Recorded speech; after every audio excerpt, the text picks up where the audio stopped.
welcome to Two Steps Ahead Podcast. Two Steps Ahead Podcast highlighting the stuff we've stepped in, or maybe more recently, the stuff we're standing in. So you, my friend, don't have to. I'm Son Edom, alongside somebody whose anthem for the week, at least last week, was Leanne Rimes' Blue. Yes. She was singing it. I was singing it. Are you better? Tara Hoke Shiro is her name. Hey, guys. Welcome back. Good to see you. So last week we talked about how life was kind of beating you up. Yes. You were kind of Rocky Balboa there for a while, getting smacked around by any number of opponent that he was facing. You want to go back to Clubber Lang or Dolph Lundgren's character in the Rocky movies, or maybe what's the Apollo guy's Creed. name? Yeah, what's the guy's name that's in the commercial? The blonde-haired Russian guy. Now he has a commercial out. Dolph Lundgren? Is that? Yeah. That was the guy's name. I don't know what his Russian name was in the movie. Yeah. But Dolph Lundgren is the character name, which is kind of interesting because he's done a lot, but he's best known, I think, for Rocky. Yes. The Rocky movie. So, which is kind of interesting because that movie does have, now that I think about it, we talked last week about a lot of things, so go back and watch episode 29. But we talked about, first of all, how life was beating you up, like I said. Right. But then, there was a lot of things going on with race issues, with lockdown issues, with mask issues, things like that. And we talked about change, and now that we talk about this Rocky movie, I don't know if you've seen it. Have you seen it? The Rocky movie? All of them, yeah. Yeah, okay. Well, remember at the end, he goes to Russia. Yes. To fight the Russian, and they're all cheering for the Russian, and then of course at the end they start chanting Rocky. Right. But what does he say at the end? If we can change, if I can change, if you can change, we can change. We can change. Yeah. So even in that movie of Rocky, was that Rocky 3? Was that or was that Rocky 59. 4? 57? Yeah. Yeah. Whatever one it was when he goes to Russia. But so that's kind of interesting because he sits there and even at the end he talks about change. Right. And how you have to change perspective and how you have to change the way you view things, which I think starts us on our conversation of responsibility and being accountable for what we do. Right. But to get back to my initial question. Which was? I forgot now. Are you feeling better? Was your week better? Not so blue. Not so blue. I am feeling a little better.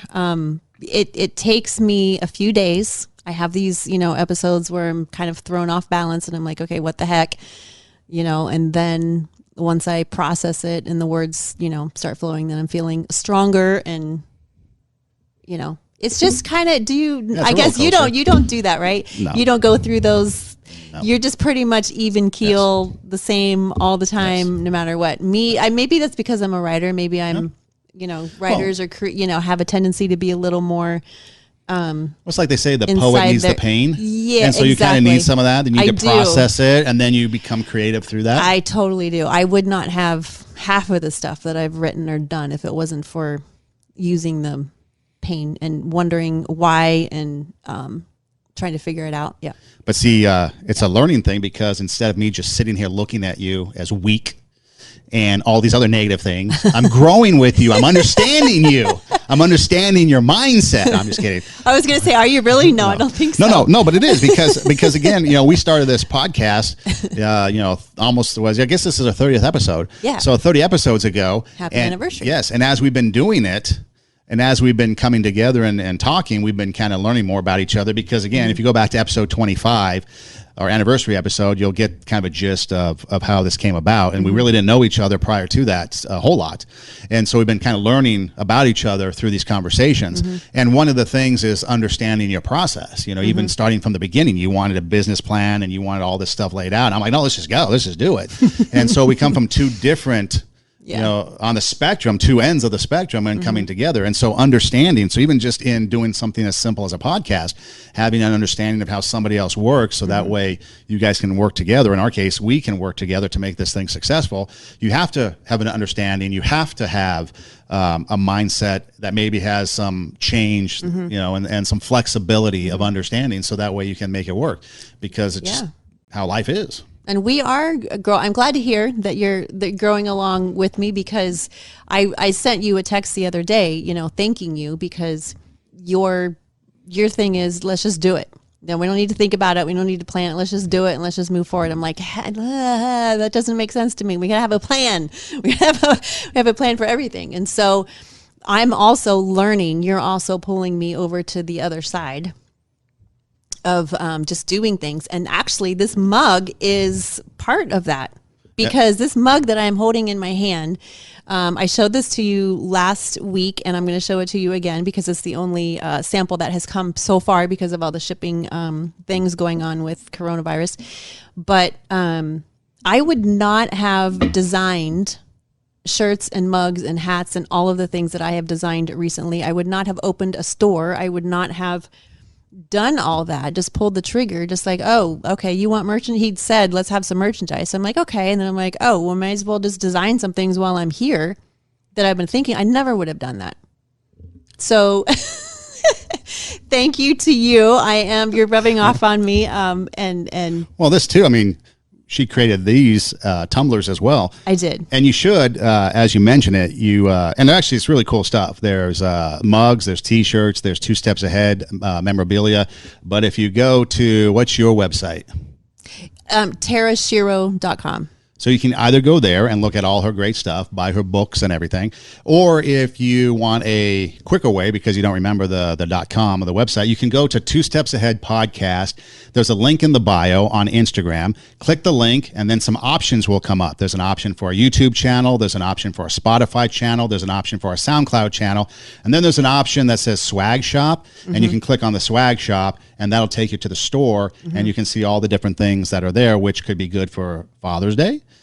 Dads and grads. Is that the key word at this time of year? Dads and grads. And, maybe something a little extra special since some of those grads are getting hosed with the non-graduation ceremony things. Yeah. Maybe and I also have a lot of stuff for social distancing and a lot of really cool. This mug in particular is the definition of kindness. So it says a gentle and loving spirit in the middle of a shit show, which I can't wait to drink my coffee out of this mug. And not everything is 2 Steps Ahead specific. There are some other things there that are just like sayings like this and I have a T-shirt that says, hugs from my heart, 6 feet apart, which is perfect for social distancing. So yeah, we got the swag. Go. And there's a shirt that says "The Great Son Edom," so that's my favorite, which you should get multiples of. But to all that to say, not just to promote that, but all that to say, thank you that we are growing together. You're rubbing off on me because I would not have done that, and I would have gotten stuck in planning and design and what about this and what about that, and this was just like, all right, let's just do it. And there's some more cool things coming too. But see, I think that's part of the process too, because I think right after that, I threw you something and then you're like, dude, I got to process this because I just got done with the shop and stuff. And now you want me to do this and this. So, for me, like you said, I like to just hit it and go. Okay, you've done the shop. Great. Now let's do the next thing. Let's do the next thing. But the process of, okay, now I got to understand what she's going through. And that's even good too, because sometimes I can get ahead of myself and go too fast. And go too far. And so sometimes having the checks and balances is really good because it kind of keeps it at a pace that's manageable. Right. So it doesn't get too big. And I was in a clog too. I was in that I don't know what to say. I don't have anything to say. I don't know how to process what's going on in the world right now. I don't have any words for what's going on. And then you hit me up with, that thing. And I'm like, no. But she pulled it off. It looks great. So go check it out. So again, either Instagram through the link or TaraShiro.com is the direct website link too. And so either way you can find it. So last week we were talking about you were feeling blue and you were feeling down. And so we had some therapy and hopefully life's better this week.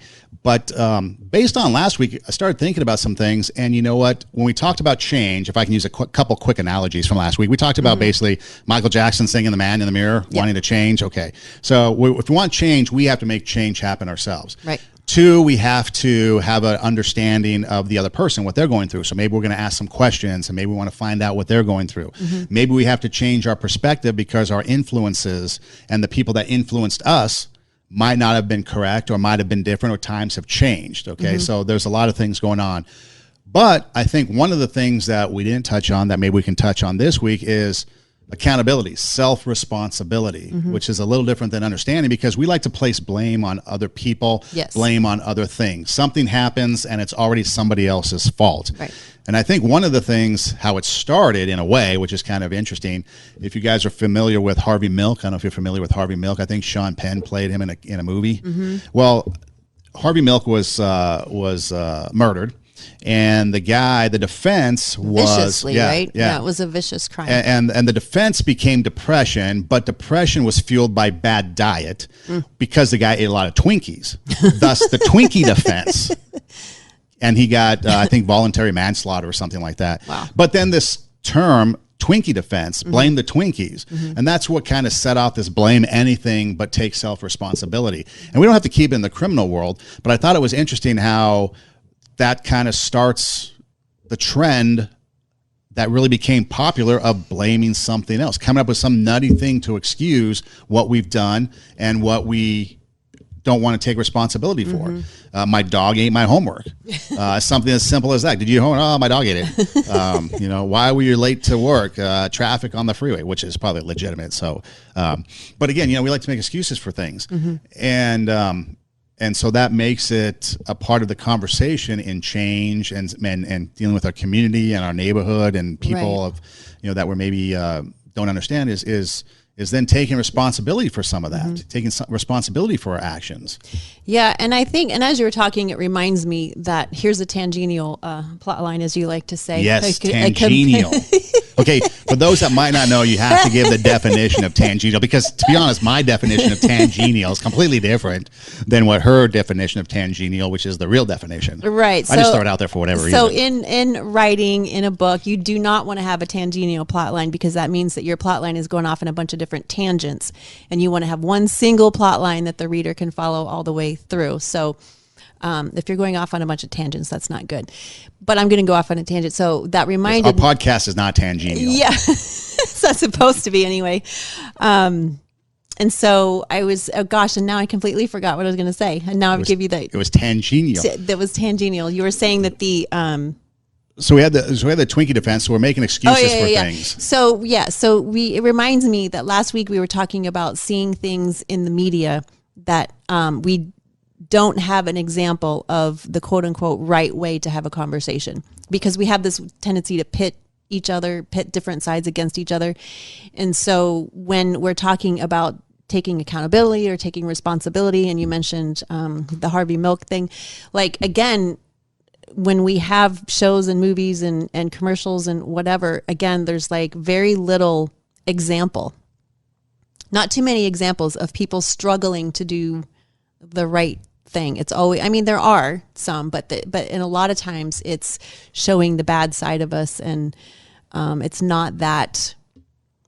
And of course, a whole bunch of movies are now popping up, and it's like, well, wait a minute, what about this movie and that movie and that movie? So, but no, it is. It's like people like we see movies of people stealing as opposed to struggling with not stealing. Okay, you could take. Or cheating, or struggling with not cheating, and then the fallout that comes from not stealing or not cheating. We don't see a whole, or like people we see characters give in to the affair, and like, oh, this person is really the love of my life and not the person that I'm married to. And so we make this whole romantic story out of, the affair, and like how we should be with, this other person rather than our spouse. But we don't see a whole lot of movies with the struggle to stay and to not have the affair, and then what comes from that. It's boring, I guess, right, to watch something with people doing the right things. So we don't see very many examples of that. Yeah, doing the wrong thing is fun. Exactly. It's taboo. It's exciting. Yeah. It gets the butterflies in the stomach. It gets the adrenaline flowing. Dopamine gets rushing, and now we feel good, and so we want to do that. Yeah, and so it sure would be nice if there was a movie. Or I thought that was Hallmark Channel. I thought Hallmark Channel was all about that. Okay. No, let me just, we've never talked about the Hallmark Channel, but let's just talk about it. Number one, I love the Hallmark Channel, and I pretty much have it on 24/7 all during. Are you like Queen Bingo during the holiday season? Yeah, November, December, January is pretty much all Hallmark. But the reason why I like it is not because it's necessarily good TV. I like it because everything comes out perfect. Yeah. And in a life right now, especially when everything is chaotic, I can always count on a good ending and a good outcome. And like, it's like my family says the same thing. Like, why are you watching this? Like, they'll come in the room and they'll say, okay, they've only watched for 3 seconds and they're like, okay, here's the plot. Right. Let me tell you what's going on. And of course, it's because it's the same thing over and over and over, but that's why I like it. It's predictable. I know how the ending is going to come. Everything is going to be fine. the world is going to be fine. Yep. And that's why it's so successful. I need to see that, because there is no, so if I was going to write a movie, I would tackle like doing the right thing and the struggle that comes from doing the right thing and the fallout and the reward that comes from doing the right thing in an edgy way, because we just don't, the Hallmark is like cookie cutter, cheesy, like it's not a real struggle. Right. Right. But I want to see real grit on the screen and real struggle of doing the right thing. And then what happens, you know. I remember I watched one time because it had to do with a radio DJ during Christmas time. And she, I think, was in Philadelphia, and the radio station, something happened. So she had to go to Bethlehem, Pennsylvania and do her show from Bethlehem, Pennsylvania. And then she ends up falling in love and, you know, happily ever after or whatever. And so, but from the radio perspective, I started watching it and I'm like sucked in. Right. And it's like, it's a complete feel good Yes. thing. So I can completely understand the draw. Yeah. Now, to me, I would need a ton of beer to Yeah. get through any other one, I'm sure, because it's some the of same them are thing. nails on the Yeah, chalkboard. but Like I can't even watch. But the radio Yeah. component is what drew me in, because Yeah. it had the radio. Yeah. And so, and it was, and actually some of the radio stuff was actually, you know, true to form. Some of it was a little hokey, but I see what you're saying. You have that feel good, which actually could probably be pretty good, because sometimes you do need that escape, you know, even when you watch other movies. I do. You know, any movie out there you watch and it could feed to what you're feeling. You know, last week you're talking about feeling blue and feeling down. I remember I used to listen to a certain radio station, a talk show in town, when I drive home in the afternoons, and I'd get home, I'd be fully agitated. And I'm like, why am I agitated? I started to think about this. I'm like, oh, because I listen to these guys. These guys amp me up. So I had to stop listening to them, because I get amped up over nothing, because my influencers are agitating when me. you walk in the door and kick the dog. Yeah. And so I decided, you know what, okay, I can't get agitated, so I'm going to take even though I enjoy listening to them, I'm going to take the responsibility of myself and change it and listen to, you know, cool jazz. No, not really. Listen to something different so that I'm not so agitated. Yeah. But anyway, so going back to And you're right, taking responsibility for how we are feeling, how we are reacting, how we are perceiving the world. Because we could be wrong in that. You know, we could have a knee-jerk reaction to something. Okay, here's an example. My pet peeve is driving, okay? So I take responsibility for the things that I do. So, but let's say we speed, okay, and we get pulled over. Okay, now we're mad at the police officer that pulled us over because he's giving us a ticket. Right. And we're mad at this. Well, we were the ones that were speeding. Right. We were the ones that were in violation of the law. But we feel justified in our speeding because we had somewhere to be and we had something important to do, and we are justified in doing wrong. So how dare that police officer tell me otherwise? How dare he impede my speeding because I had to get to I had a XYZ. right and I had a reason. Which is interesting because I've actually done this on a side note. If you go 5 miles over the speed limit, 10 miles over the speed limit, you only get to your destination in really not much longer, like maybe 10 minutes. So again, I'll take the 10 minutes and I'll just put the pedal to the metal, Gretel. But again, you're really not getting to your destination that much quicker. I've done that. I've timed it out. Right. But yeah, we feel like, oh, I'm angry. Well, the anger should be at yourself because you violated something. Or, you know, if you eat a lot, okay, I gained weight. Or you know, how about the coffee at the McDonald's thing? I'm going to assume McDonald's because they served me hot coffee.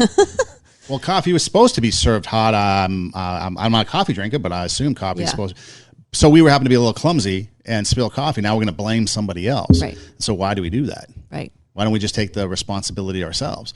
So as we get to bigger things and more important things, you know, and stop blaming others and start taking responsibility for the stuff that we've done, then maybe that starts changing things and starts putting things into perspective on how we act towards other people. Yeah, it's just hard. I got into an argument with somebody yesterday that was just on and on and on and on and on and on and on. And it just boiled down to taking responsibility or taking accountability for the thing, you know, that happened. It was like this big mystery.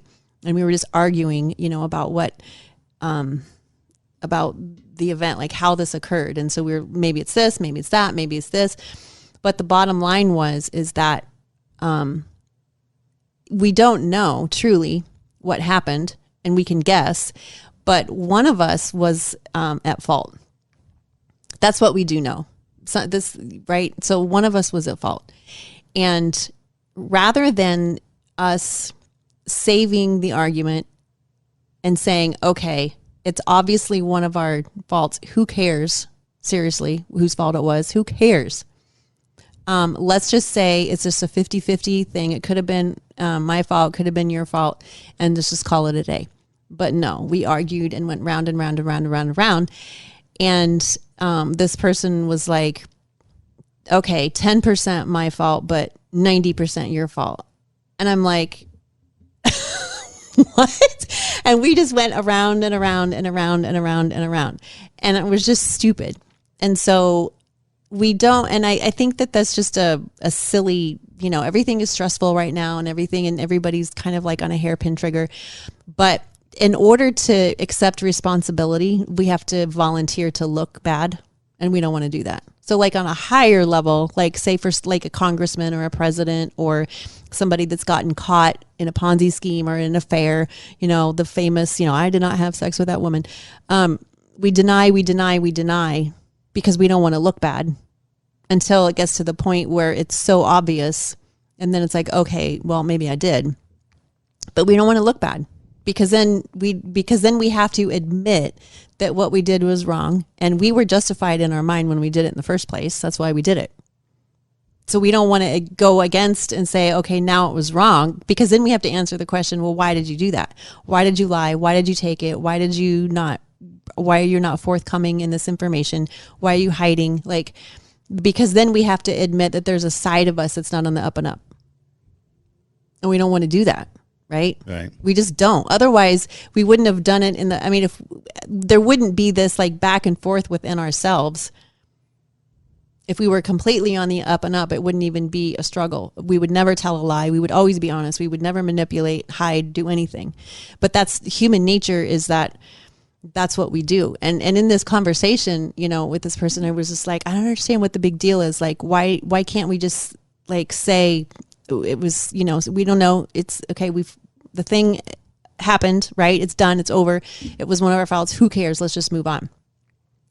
But we can't, it's just so hard to do that because sometimes there are things in people that like we are all equally good and equally bad. And sometimes people can't handle that.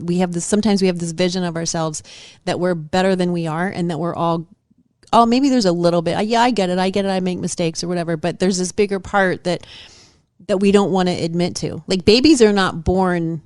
We don't have to teach a baby when they're born. We don't have to teach them to be selfish. And we don't have to teach them to lie, and we don't have to teach them to hide up their mistake. We have to teach them to share, and we have to teach them to tell the truth.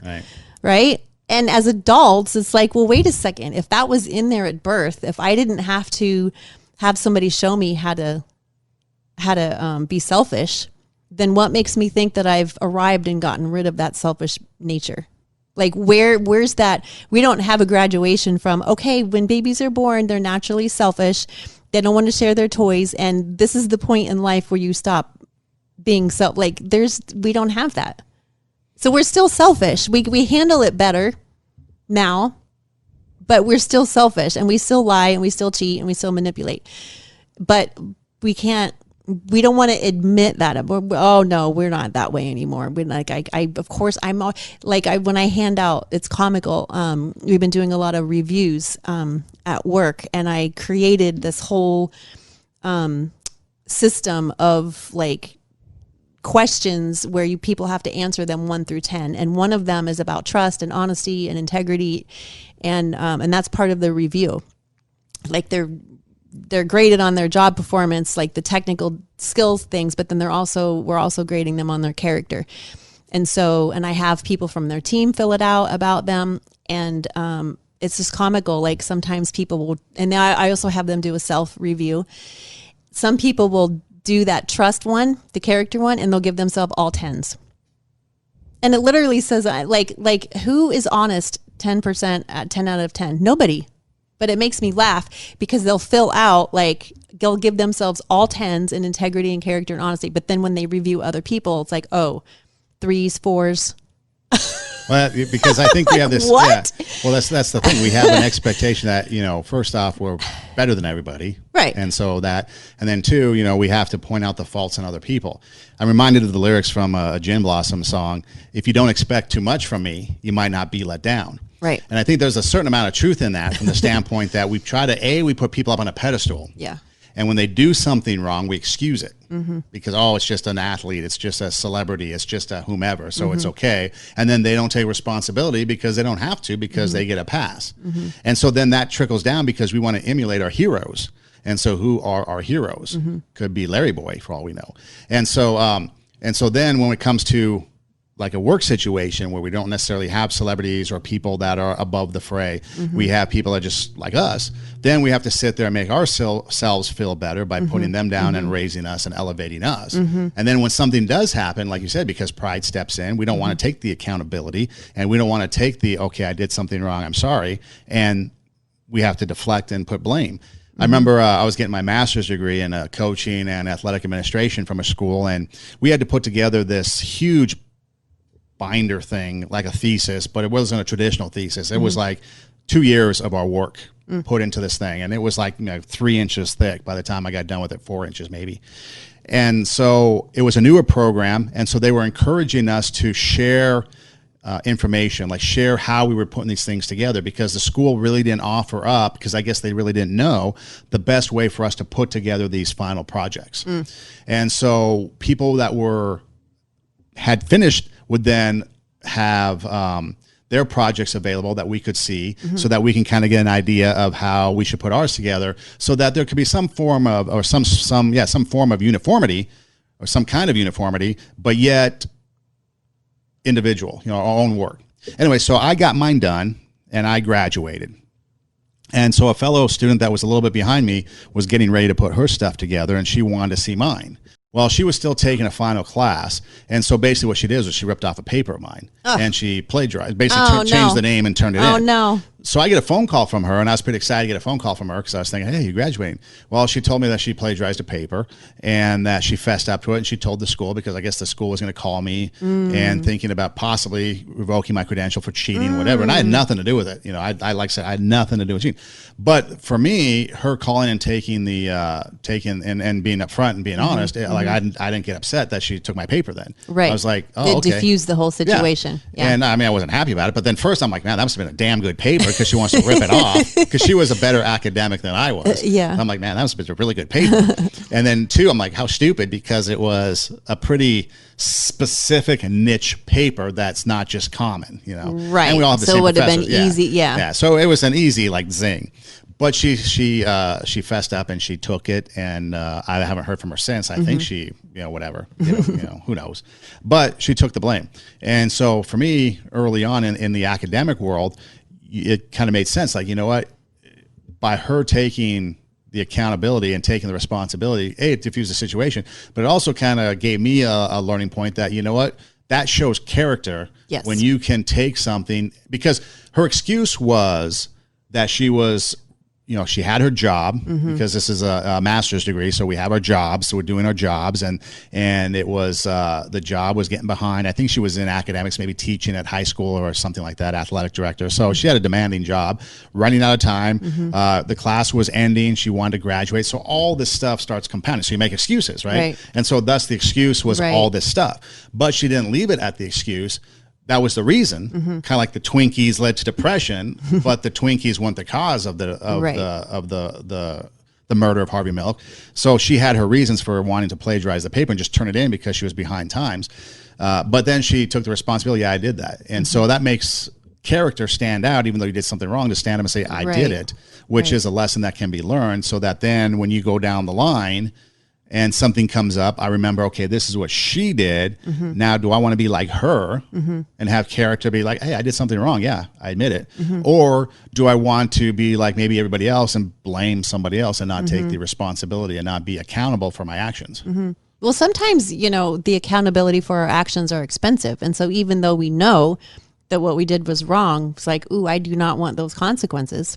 Because she could have gotten expelled. She could have gotten her credentials, taken away or not been given her master's.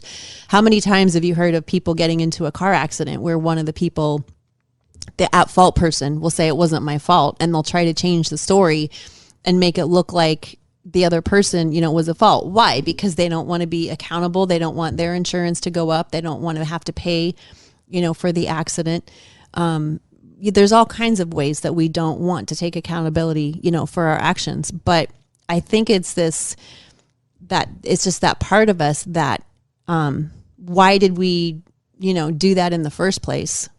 And then, so when it's happening, it's like, it seems like it's the right thing to do. Whatever it is that we're doing, it seems like it's the right thing to do in the time. And usually it's something in secret or something in the dark, like when there's nobody else around. That's when that cliche, character's what happens when nobody's looking.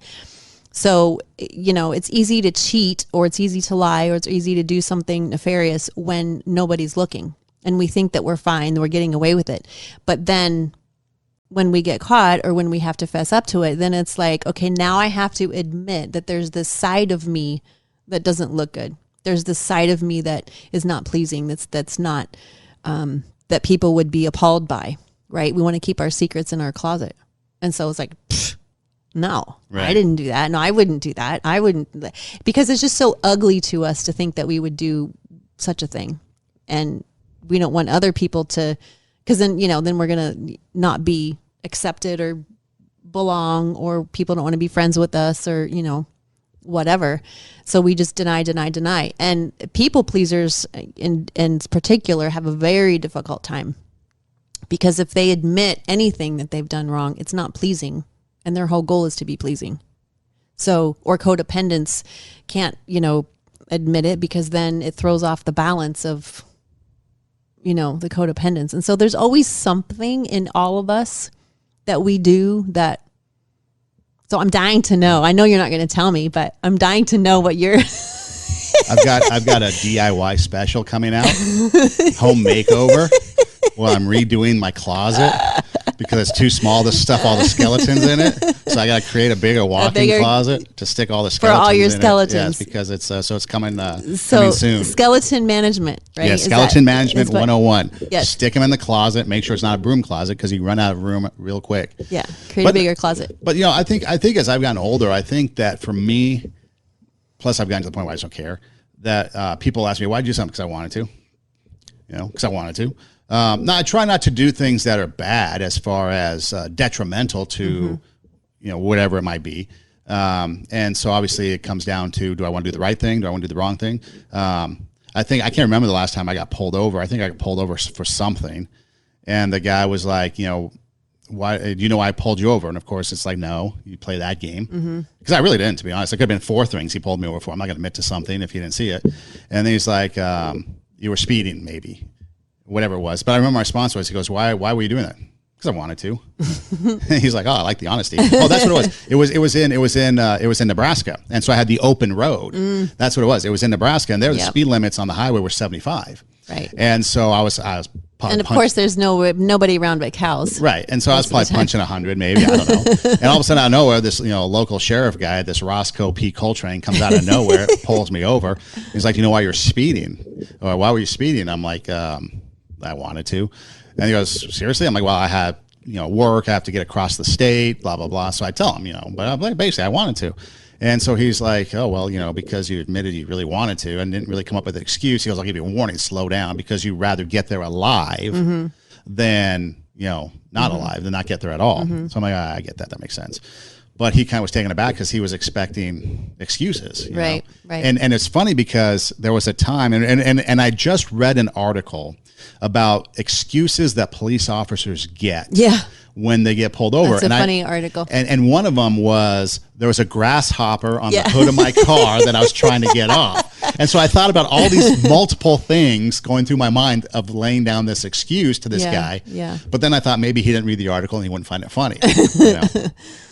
And so I just said, so do you find it, I'm always fascinated by when people say, yeah, I'm honest, or yeah, I tell the truth, or whatever. But do you find it, for me personally, I mean, I try to be honest. I will turn change back if I get too much change. If I get a product that I haven't paid for, I'll go back in the store and pay for it. If, I find something, I'll turn it into lost and found. Like, I try to have a philosophy that I don't have a habit of lying. I don't have a habit, but there's always things, right? There's always things.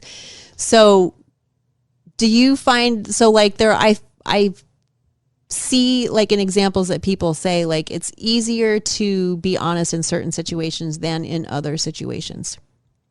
Like, so like if, I don't know if it's, going to be a bigger consequence, or is this the person that we have to admit it to? Or if it's a like work versus home, or I don't know, but I'm always fascinated by, in one scenario, it's like, oh yeah, I would totally be honest. I would totally do this. And then the other scenario is like, yeah, I'm not quite so sure if I would fess up. Well, see, it goes back to depending on what the situation is. If you ask me, hey, what do you think of my hair and nails right now? I'm lying. I'm You totally better lie. lying. You better lie. I'm not speaking the truth. I That's am a mess. Yes. Because I want to live. Talk about murder, making of a murderer right here. Yes. Lie through your teeth. Yeah. If let's until say the salon's open. If I say I go to a store right now and I get to my car and I find out that I was given extra change, I might not go back in because it's a complete pain in the ass to go to the store these days. Put my mask on, I have to wait in line, to get my receipt, now I have to interact with somebody. They might have COVID. I might give them COVID. So I'd probably just pocket the change and be like, hey, me, lucky me. Now, if it was a significant amount of money that I found on the ground somewhere, I might reconsider and be like, okay, I need to turn this in because this could be somebody's stimulus. This could be somebody's something. So for me, it'd be depending on the situation. When I used to teach with students and even working with people that are young in the broadcasting world, you can't be honest with them because you'll crush them. Because most people, if let's take an instrument for an example, you start playing an instrument, you play a couple weeks, a couple months, and like, how am I playing? Oh, you suck. Oh, you're gonna stop playing the piano. You're gonna stop playing the guitar. You're gonna be like, hey, you're getting along. You're doing good. So again, you might be fudging the truth, but you want to get them the information that you're doing okay, but you can do better. Right. And so I guess it depends on the situation as to what's going on. And to be accountable, I mean, there's, if we want to talk about, taking responsibility for our actions, taking responsibility for our behaviors, that's, sometimes that's situational too. There was one time, and it's happened, and I know, and usually I would have done this with students that I've known for a period of time, maybe a couple semesters. But yeah, there's been times I've told them this outright sucks, don't do it, or you should change it. How am I doing? How's my show? Sucked. How's my show today? Bad. And so I'll tell them, but most people know me to be straightforward. Right. I don't candy coat things and play along. You give them the good, you give them the bad. Most of the time I tend to go to the bad first because that's what everyone wants to know. How am I doing? Oh, you suck. Why? Well, here's why. Well, why am I doing good? Well, here's what you're doing good. Now, most people say, oh, you start with the good. That's just me. So in a lot of situations, I'm just straight up with people because that's just kind of how I am.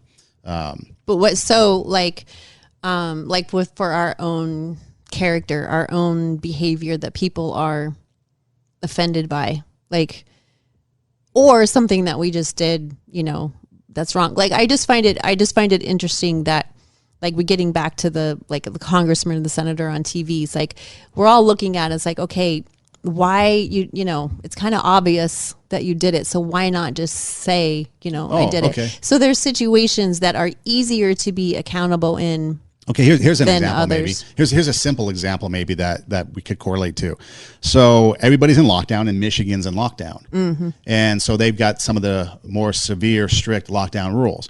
And so it's Memorial Day weekend, and the governor's husband tries to get the boat out on the lake and pulls the "I'm the husband of the governor" card. After she said, nobody come to this area. Right, yeah. So he don't come to this area to celebrate, everything. And then he puts their boat in the very place where she said, Yes. please don't come because of Corona. And so what does she do? And again, I'm not judging, but what does she do? She gets out there and says, oh, it was a failed attempt at humor. Right. No, it wasn't. It was not a failed attempt at humor. The guy wanted to get his boat out, and he basically violated everything. So what she could have done is come out and say, yeah, my husband did that, and you know what? He's in the doghouse because he's sleeping for 2 weeks on the couch or something. Spun it to humor, but then said, no, he did what he did was wrong, and therefore, I'm going to make an example of him and then pull some sort of example.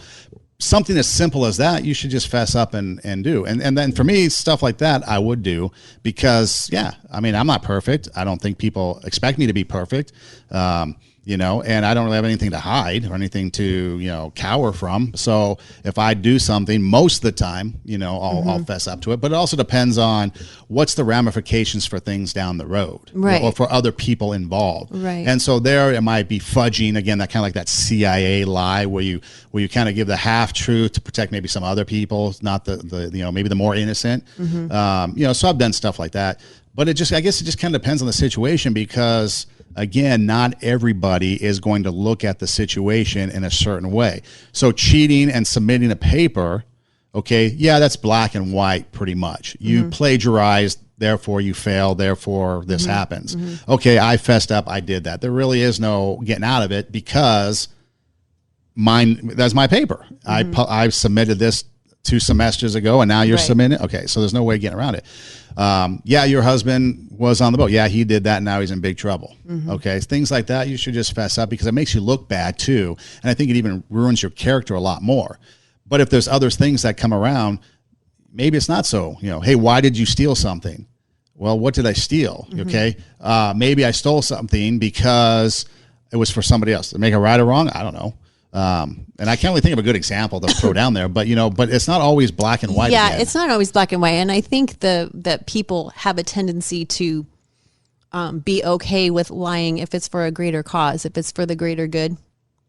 Like if you're hiding back in the day, there was we just watched that movie, Harriet Tubman. Oh right, yeah, it was an excellent movie. Yeah. Very well done. So they're hiding, the slaves, and of course they're lying about it. Well, if they told the truth, then they would have been captured. So you have to lie in that situation. So it's for the greater good. But I think like what you were hinting at earlier, taking accountability and not blaming other people for our actions, I think is the way to change our society, so that we are not, because the problem is always out there. That group or that person, or they are doing this or that, and we don't stop to look like, are we doing the same thing? Are we participating in the same stereotyping or the same manipulation, or are we playing the same games? And it's always, and we never want to look at the man in the mirror. We never want to think that we are part of the problem. But when we participate in what is going on, in society, and we're not being accountable, like, yeah, I'm gossiping too. Or I'm prejudiced too, or I'm, cheating on my taxes, or I'm cheating on my spouse, or I'm, whatever it is. We have this tendency to think that whatever it is that we're doing is justified in our own mind, and we make excuses for reasons, for why we're doing what we're doing, and so therefore it's right. It's not wrong, it's right. And so then when someone calls into question, then we're like, now we have to decide, okay, am I going to switch my thinking? I was justified in my head in doing this, or am I going to deny it and blame other people and make it look like it's someone else's fault? And it's just so hard. Like it's amazing the people that we come across. You think, adults that you wouldn't think that they would be sitting there making excuses. But they do. We do. I do. I mean, I have too. I'm not perfect. And we make excuses because we just don't want to deal with it. We don't want to deal with the fallout. And then we blame other people, and we project and make it look like it's everybody else's fault. And all that does is just make it worse. But it's hard. It takes a real strength of character to A, not do it in the first place, and to B, stand up and say, yeah, that was really ugly, but I did it. I should have asked first. I should have given more information first. I should have, gotten some other opinions. But I mean, it's hard to go back and be like, okay, I didn't do it right. Here might be an example of where most people, I don't want to say all because you never know, most people might fit. You talk about somebody. Mm-hmm. They come to you and say, hey, I heard you said this about me, and you deny it. Exactly. And so something as simple as that, could be where it's like, why don't you say, yeah, I did? Because you did. Mm-hmm. You don't want that confrontation. You don't want that thing. I had that happen one time, and it wasn't necessarily anything scandalous, but yeah, I was talking about somebody. They came and said, I heard you talking about me. So yeah, I was. Oh. And it diffused it. Mm-hmm. Yeah, it was. But it's so hard. And there's a ton of examples of that. Or say there's something that gets discussed in a meeting, and then there's fallout from that. And then one of the people in the meeting were like, I didn't know. Yeah. Like, wait, what? Like, because they're trying to save face, Right. Rather than saying, yeah, I was a part of that decision. I did know. We just don't want to look bad in front of people. But see, it's also, and it ruins trust. And that Yes. there's a quote that says, trust is when my name is safe in your mouth when I'm not around. I love that quote. I don't know who said it. that's a mug. It's a t-shirt. I should put that on a t-shirt. Yeah. Don't shoot yourself. That's got to go on a t-shirt. Yes. Stop shooting yourself. But the other thing too, I think we have a hard time with that because there's other people out there taking advantage. You talk about the work situation. Okay, how many people out there, and I've been a part of that, where I've given credit to somebody for doing something. Hey, who got so-and-so guest? Oh, he did. I could have taken credit for it. And then it turns out where it benefits that other person. And then I get asked out. I'm like, I'm out. It's like, well, yeah, because I gave him the opportunity to, trace him down or track him down. It was my idea. Right. Hey, you're sitting there doing nothing. Hey, why don't you track these people down and see if we can get them or whatever. But, giving credit to where credit is due is also another thing. Who did this? Well, they did. I've done that a lot, giving credit to other people and even credit to other people that might not have done as much because it builds them up. It helps them out. Right. Maybe it increases prospects in their career.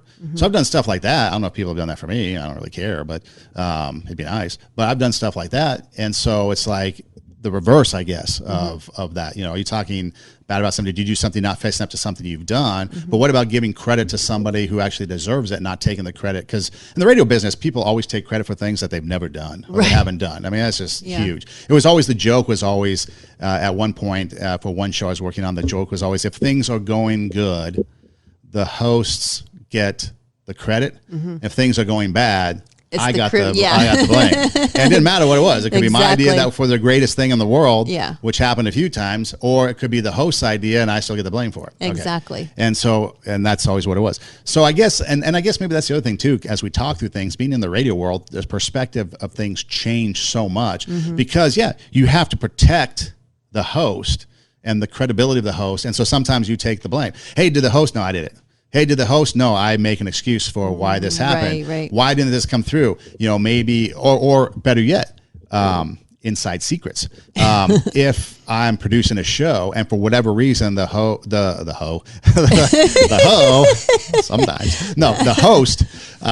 decides to cancel a guest last minute. Yeah. The guest is like, why? Because you called in late, because we changed our mind, because no, you come up with some sort of excuse to dismiss the guest because of whatever reason. Or maybe you get the guest on. This was always big. So it's kind of hard for me because sometimes the line gets blurred because I became king of excuses because you had to get creative with why the guest was kicking you to the curb, why we had to get rid of you, why you're not coming on. I get somebody call up and be like, I'm so-and-so with such and such school. And I think I should get on to talk about UCLA football week. Well, no, it's not compelling. So no, we're not going to do it. I'm not going to tell them that. Like I say, your story is not compelling because that's demeaning because to him it is. Right. We're just not going to be able to get you on. We're running out of time. We already have somebody, whatever myriad of excuses. And so now that's where it becomes kind of a gray area. Should I speak the truth and tell them, no, you're not a compelling story. LA does not want to hear what you have to say. Go talk to your school campus radio station. I don't know. Yeah. No, we didn't get you on because after 2 questions, you were completely monotone and extremely boring. And we want our listeners to be engaged and not tune out. Well, I'm glad I got offered twice. Yeah, you got twice. Now I'm feeling good about so being you can feel good about yourself. Back for the second time. Twice. What was I thinking? Now you're doing a podcast with me. Unbelievable. I gotta recheck myself. Yeah, right. No, but so you get some of those things, and so you take this accountability. And when you ask the question, "What do you do?" Again, people like to say, is it black? Is it white? Well, there's a lot of gray areas in there. How's my hair? In this day and age, today, with all the salons being closed, if someone comes up to you and says, how's my hair? How do I look? Do not tell the truth. Do not tell the truth. You will die. You will die. No, because again, you really want to bring somebody down. Now, now when we do stuff, when we do stuff here, I'm not a fashion person at all, but I like to go back to different shows and see, so I'm not wearing the same thing over and over. Because if it was the same thing, I'd be the same thing over. I'd be black shirt, black hat, and that'd be it. But I try to mix it up a little bit, so I try to get creative in my limited fashion knowledge. So I'll ask you, hey, what does this look? How's this look? And I'd hope that you would be able to tell me, oh, don't wear that. That's bad. That color doesn't look good or whatever, because it's not going to offend me because I don't care. I just want to be able to look good so that we match, or maybe I'm not wearing the same thing over and over. There's a reason why I would ask. And so in that case, I would expect, for the greater good, tell me the truth. No, that looks horrible. Why are you wearing that? You should change it. Thus the same thing too. You've asked me a couple of times, how does this look? And so, wear that, not that, do this, not that, so, and you have to be a little bit more honest, because it's for, like you said, the greater good. It looks better if you wear that color than that color. This lighting looks better than that. Let's talk about this over that. There was a topic we wanted to talk about, and you're like, no. And I'm thinking, come on, why not? She's just being her. She's being, a diva. But then when you told me about it, it's like, oh yeah, that makes sense. That makes sense as to why we shouldn't talk about something, know? And so sometimes, it is important, even if it hurts, not that it hurt, but even if it does get cut to the core, it might be important to be honest and to tell the truth, because it's going to help somebody, better. It's kind of like the whole, do I have something in my teeth? What do I say? Well, yes or no. Or, you don't want to tell somebody. I remember that one time someone said, someone actually said, they go, how come you didn't tell me I had something in my teeth? I don't know. I don't want to feel awkward. I know. But then when you go back and you see that you have something in your teeth, and it's like, oh my gosh, they didn't value me enough to tell me that I went through the entire dinner with something in my teeth. And I will write those people off. Or I don't trust those people. Or worse yet, how come you didn't tell me I had something in my nose? Right. It's like, I don't want to be embarrassed. So if I ever leave here and I've got something in my teeth or my face, you are not coming back. Or why did you tell me my zipper was down? Right, because you didn't protect me. Yeah, we get some of those things. But then again, it goes back to, I guess, like you said, that saying, trust. Trust is having the confidence of knowing that my name in your mouth is going to be okay or something. It's going to be safe. But here's the thing too, is that not only do we have to be a trustworthy giver, we have to be a trustworthy receiver. And so the person might want to give us the truth, but if we're not good receivers, then they may not feel comfortable giving us the truth because of the reaction or the backlash. So it's a two-way street. It's not, again, it goes back to accountability. It's like, well, why didn't this person tell me the truth? And then we might have to ask ourselves, well, if they do tell me the truth, do I react negatively? And so am I causing them to not want to tell the truth? Because there are certain people that I'm not completely honest with because they can't handle it. So it's like, why? Yeah, why even? Why go there? The reaction that it's going to get, so you sugarcoat it. So, or a lot of people, they're not, or some people will say, hey, can I ask your opinion? But they're not really asking for your opinion. They're asking for validation. Yeah. And so I've learned that the hard way. Like, oh, well, here's my opinion. Then they get mad at you for being honest. Right. So then I've learned, I'm like, okay, well, this person doesn't want me to be honest, even though that's what they're asking. They just want validation. And so then you have to, in certain cases, if you don't agree, then you got to lie, which is not okay, because then you're protecting, then you're becoming an enabler, then you're becoming codependent. And so we have to be good receivers as well. And we want to make sure that our reaction, like, we can't say, you're not telling me the truth, but then getting really angry every time someone tells us the truth, because we're training them that we can't handle it. And so that's what comes back to accountability. It's like, okay, how am I reacting? What is my part in this? What am I doing to create some of this chaos? It's not just the other person's fault. What am I doing to create, to participate in the chaos? Am I setting a boundary and saying, no, I'm not going to participate in this? Or am I on the wheel, the hamster wheel, and I'm doing the dance with you? And if I'm doing the dance with you, I'm part of the problem. I'm not being accountable either. And it's not the other person's fault. Then it's my fault.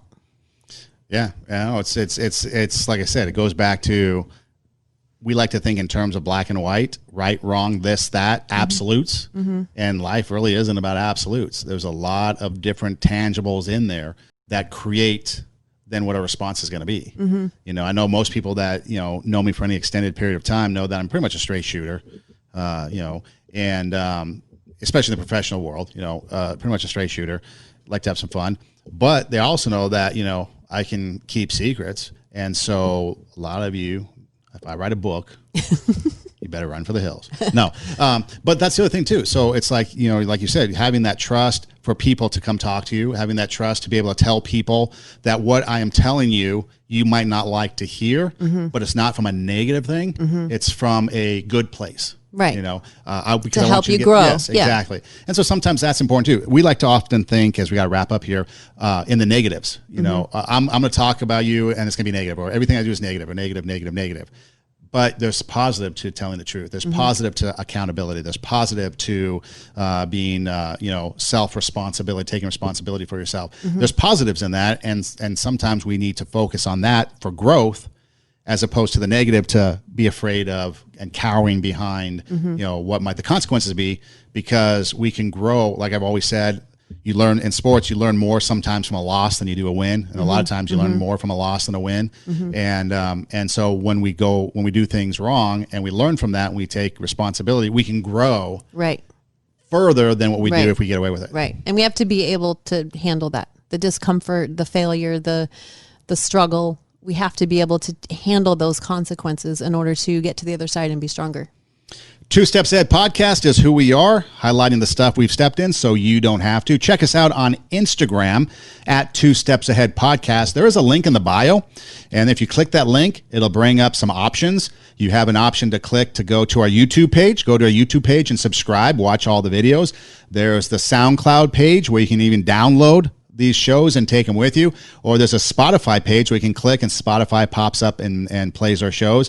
You can go to Google and just type in 2 Steps Ahead podcast, and we pop up. Hey Siri, hey Alexa, play 2 Steps Ahead podcast. We pop up.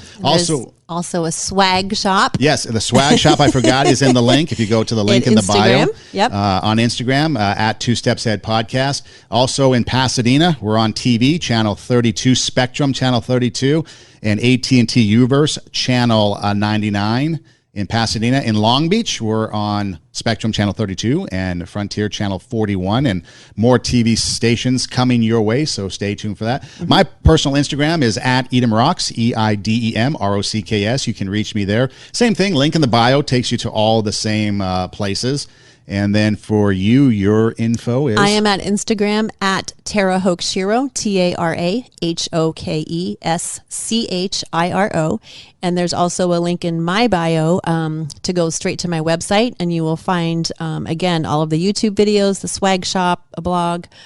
So everything is all there. Head over to Instagram and check us out. Yep. And please follow me. Yep, follow and like. I have to catch up. Follow and like. Again, 2 Steps Ahead podcast, highlighting the stuff we've stepped in so you don't have to. Let yourself be great. Yes. Take your passion, make it happen. Be kind. Don't be an a-hole. We'll see you next time. Bye, guys.